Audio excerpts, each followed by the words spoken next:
Olá, meu querido professor da revista Atitude, meu querido aluno da revista Atitude. Nós estamos nos encontrando para o início de mais um trimestre, mais um período de estudos da nossa revista. Esta temática, ou tema desse trimestre agora é o Evangelho de Mateus. O Evangelho de Mateus é o tema da nossa caminhada trimestral pelos próximos domingos aí. Nós vamos então trabalhar durante esse período com as passagens bíblicas daquilo que nós podemos chamar de o primeiro evangelho. E é um evangelho maravilhoso, porque ele abre o Novo Testamento, ou seja, com ele você tem acesso ao mundo do Novo Testamento, você sai do Antigo Testamento, entra no mundo do Novo Testamento e você recebe as primeiras informações sobre Jesus por meio do Evangelho, o Evangelho de Mateus, o primeiro Evangelho. Então, esta minha conversa com você aqui é para fornecer um ou outro elemento introdutório para você. A sua revista já tem informações para fazer isso, eu vou apenas destacar alguns destes aspectos introdutórios. Lembrando que não vamos discutir nesse vídeo lição a lição, porque isso você pode fazer lendo e estudando o material, cada uma das 13 lições da nossa revista, tá? Você também tem à sua disposição, se você é professor, a revista do professor, que tem orientações pedagógicas, didático-pedagógicas para ministrar a aula, para você dar aí o conteúdo para os seus alunos. Então nós vamos olhar aqui para uma introdução ao Evangelho de Mateus. E o que é preciso dizer logo de cara sobre este Evangelho? Este Evangelho é realmente aquele que mostra pela primeira vez para um leitor da Bíblia quem é Jesus. Lendo o Antigo Testamento, nós recebemos informações, nós lemos que Deus iria enviar o ungido dele, Deus iria enviar o Messias dele para inaugurar o reino, para salvar o ser humano dos seus pecados. Isso aparece em profetas do Antigo Testamento, em especial o Isaías, o Jeremias, aparece em Daniel.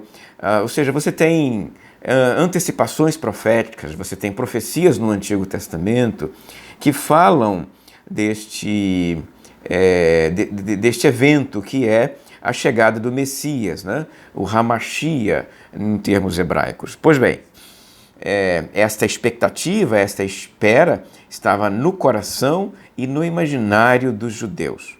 Desde o Antigo Testamento, passando aí pelo período chamado interbíblico, que forma um conjunto de décadas e séculos em que os judeus não reconhecem nenhum outro livro como palavra do Senhor, até chegar ao tempo do nascimento de Jesus, nesse período que alguns estudiosos tratam como 400 anos. Nesse período nós temos o surgimento, ou pelo menos surgimento não, porque surge antes disso, mas nós temos o crescimento dessa expectativa chamada expectativa messiânica. Ela se desenvolve e está todo mundo esperando por ela lá nos tempos de Jesus, até que finalmente Jesus nasce. Ele aparece, ele se desenvolve como criancinha, ele cresce e aí quando ele está com os seus 27 anos, ele inicia o ministério dele lá na Galileia e desenvolve ali por 3 anos o ministério, até que finalmente ele morre lá em Jerusalém. Então esta é a vida de Jesus, este é o ministério de Jesus. Depois que Jesus morreu, ele deixou os seus discípulos para trás, ele já havia falado sobre isso, disse que iria deixar com eles o seu espírito.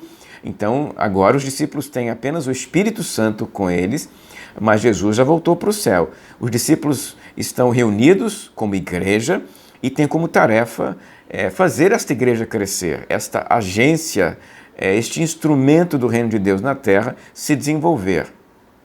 No momento em que isto acontece, especialmente a partir do Pentecostes, narrado lá em Atos capítulo 2, nós temos então pessoas contando a respeito de Jesus, narrando o que Jesus havia feito, mas sempre de forma oral.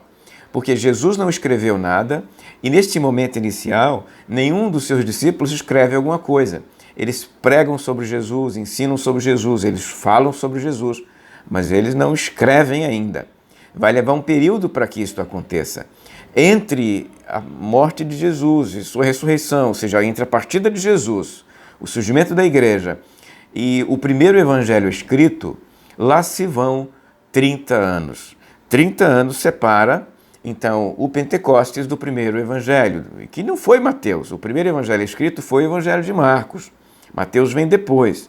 Mas é só para mostrar para você que durante um bom tempo a igreja não tinha acesso a um texto evangélico, a uma narrativa evangélica, a um evangelho.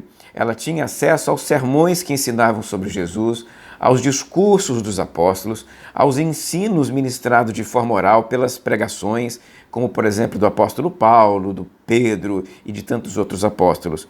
Até que finalmente surge o primeiro evangelho, o evangelho de Marcos, que tem como propósito resumir a vida de Jesus e seu ensino. Entenda que é um resumo.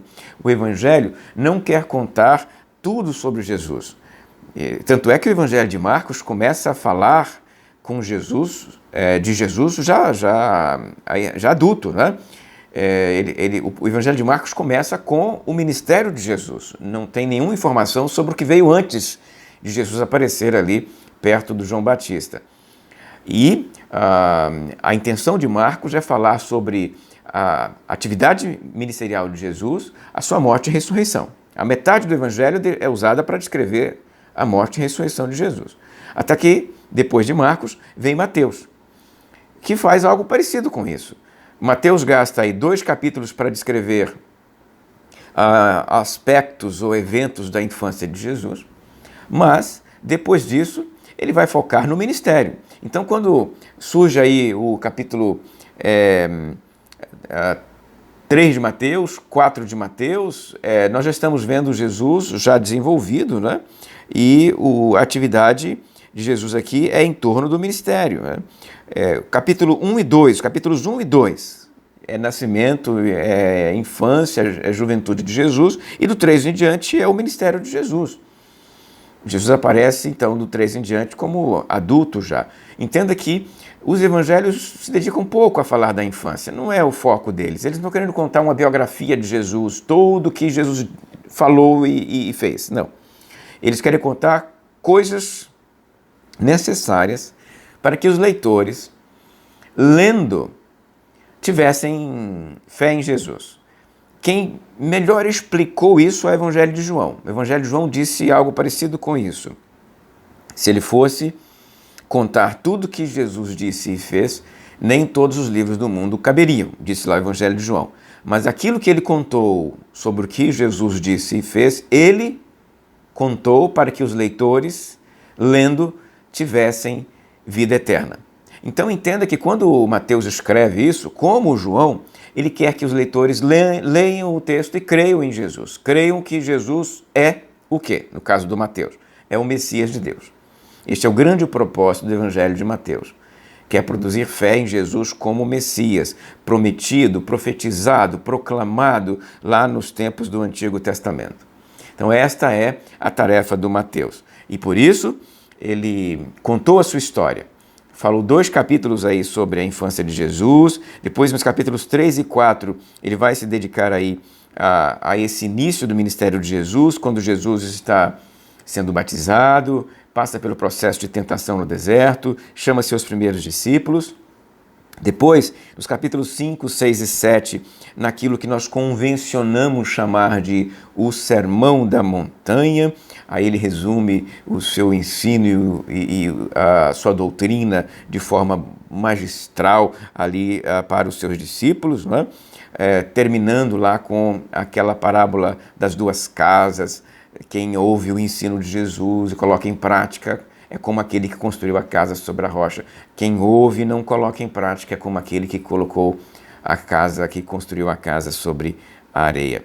Aí vem os capítulos 8 e 9 para falar sobre sinais operados por Jesus, manifestações aí milagrosas do ministério de Jesus. Nos capítulos 10 a 11 nós temos um bloco que discute o comissionamento de Jesus para os seus discípulos, a forma como Jesus envia os discípulos para pregarem o reino que ele veio trazer. Os capítulos 12 e 13, uma série de parábolas chamadas de parábolas do reino. Jesus é mestre em contar parábolas, que são pequenas histórias, geralmente com toques rurais, histórias do campo, histórias essas que falam sobre o reino de Deus, o Deus do reino, Deus como Pai, aquilo que Deus quer entregar para as pessoas, são os aspectos tratados por meio das parábolas. Os capítulos 14 e 15 tratam da graça de Jesus, entregue, ofertada a todas as pessoas. Os capítulos 16 e 17, falando um pouco mais sobre Jesus enquanto o revelador, aquele que veio trazer a mensagem de Deus. Os 18 e 19, os capítulos 18 e 19 vão discutir o grupo de Jesus, ou seja, a comunidade, a igreja, o corpo de Cristo localmente constituído. Porque você deve se lembrar que nós temos na Terra um grupo de pessoas que servem a Jesus, e essas pessoas que servem a Jesus aqui na Terra formam a sua igreja que anda no mundo, a igreja atuante, a igreja viva. E aí, quando olhamos para a eternidade, nós encontramos servos de Jesus que já partiram desta vida, que já morreram nesta vida e estão lá vivos pela eternidade, e esta igreja lá é a chamada igreja universal. Então, olha para a igreja que caminha na Terra, formada por comunidades, grupos locais, a igreja local, o corpo local de Cristo. Nós temos então os capítulos 20 a 21 discutindo a ética do reino de Deus, os capítulos 22 e 23 tratando das escrituras sagradas, e aí finalmente nós vamos encontrar os 24 e 25 para falar daquilo que nós chamamos de o sermão profético de Jesus, onde ele vai falar das dores de parto do final dos tempos, da manifestação da tribulação, ele vai falar sobre o juízo, vai falar sobre a volta dele, a volta de Cristo no fim dos tempos. Né? É um sermão para falar do fim dos tempos, é o sermão escatológico de Jesus. E a última lição, que vai tratar aí nos capítulos 26, 27 e 28, da morte de Jesus, da ressurreição de Jesus e da grande comissão, que é a forma como termina o Evangelho de Mateus. Nós temos que lembrar que Mateus nos entrega talvez a mais bela das expressões da grande comissão. Encontramos a grande comissão nos outros evangelhos, mas em Mateus é aquela que está na nossa memória, né? Ide por todo mundo e pregar o evangelho a toda criatura. Então, este é o conteúdo deste trimestre. E o meu desejo para você é que você tenha um maravilhoso período de estudos. Estude a Bíblia com calma, com tranquilidade, sem pressa.